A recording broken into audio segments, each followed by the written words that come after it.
नमस्कार दोस्तों। तो आइए हम 2001 में सिविल सेवा परीक्षा में पूछे गए प्रश्न देखते हैं। दो सूचियां दी गई हैं। सूची 1 में भक्ति संगीत संतों के नाम है। सूची 2 में उनके जो व्यवसाय हैं उनके बारे में पूछा गया है। तो संत जो नामदेव हैं वो एक प्रकार से दर्जी थे। संत कबीर का पूछा गया है, तो संत कबीर जुलाहा थे, आपको पता होगा। संत रविदास का लिखा है, संत रविदास जो है मोची थे। सेना जो है, जो संगीतकार हैं वो जो है नाई थे। तो ये इसका सही उत्तर है। फिर इसके बाद अगला प्रश्न जो है 2001 का, चंगेज खां के अधीन मंगोलों ने भारत पर आक्रमण किया था, कब किया था? तो चंगेज खां के अधीन मंगोलों ने 1221 में, जब इल्तुतमिश भारत का शासक था, तब आक्रमण किया था दिल्ली सल्तनत के समय।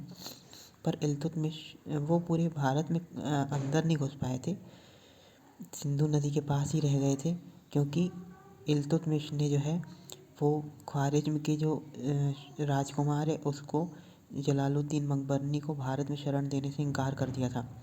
फिर अगला प्रश्न है, मुगल काल में निम्नलिखित बंदरगाहों में से किसे बाबुल मक्का यानी मक्का का द्वार कहा जाता है? तो सूरत बंदरगाह जो था वहाँ से मक्का की यात्रा होती थी। तो यही उत्तर सही है। अगला प्रश्न है 2001 का, निम्नलिखित युग्मों में से कौन सा सही रूप में सुमेलित है? दीवान ए बंदगान तो तुगलक, तो बिल्कुल ये सही सुमेलित है। फिरोज शाह तुगलक ने दीवान ए बंदगान की स्थापना की थी। दासों के देख रेख करने के लिए विभाग था। फिर दीवान ए मुस्तखराज जो था वो अलाउद्दीन खिलजी ने राजस्व भू राजस्व इकट्ठा करने के लिए स्थापित किया था। फिर दीवान ए कोही जो है उसको, कोही को कृषि से याद कर सकते हैं, का से, जो कि मोहम्मद बिन तुगलक ने प्रारंभ किया था। दीवान ए अर्ज जो है वो बलबन ने सैनिक विभाग प्रारंभ किया था सेना के देखरेख के लिए। फिर अगला प्रश्न था 2000 में पूछा गया, खानवा का युद्ध निश्चय ही पानीपत के प्रथम युद्ध की अपेक्षा अधिक निर्णायक और महत्वपूर्ण था। तो 1527 में खानवा का युद्ध हुआ था, जिसमें राणा सांगा पराजित हो गए थे बाबर से।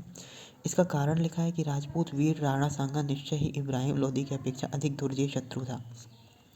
तो बात बिल्कुल सही है, कथन और कारण दोनों सही हैं। कारण इसका सही व्याख्या कर रहा है, राणा सांगा दुर्जय शत्रु था, जबकि इब्राहिम लोदी की सेना उतनी बड़ी नहीं थी। मतलब सेना तो बड़ी थी परंतु उतना वो वीर नहीं था। फिर इसके बाद देखिए, तो एक नक्शा दिया हुआ है, उसमें पूछा है किसका साम्राज्य है, तो ये जो है शाहजहाँ का साम्राज्य था। इसमें दक्षिण भारत के कुछ क्षेत्र छूटे हुए हैं, और इसमें जो बीजापुर और गोलकुंडा है उसको औरंगजेब ने जीता था बाद में। तो ये शाहजहाँ का शासनकाल था। तो इसी प्रकार पढ़ते रहिए, जुड़े रहिए, लाइक शेयर सब्सक्राइब।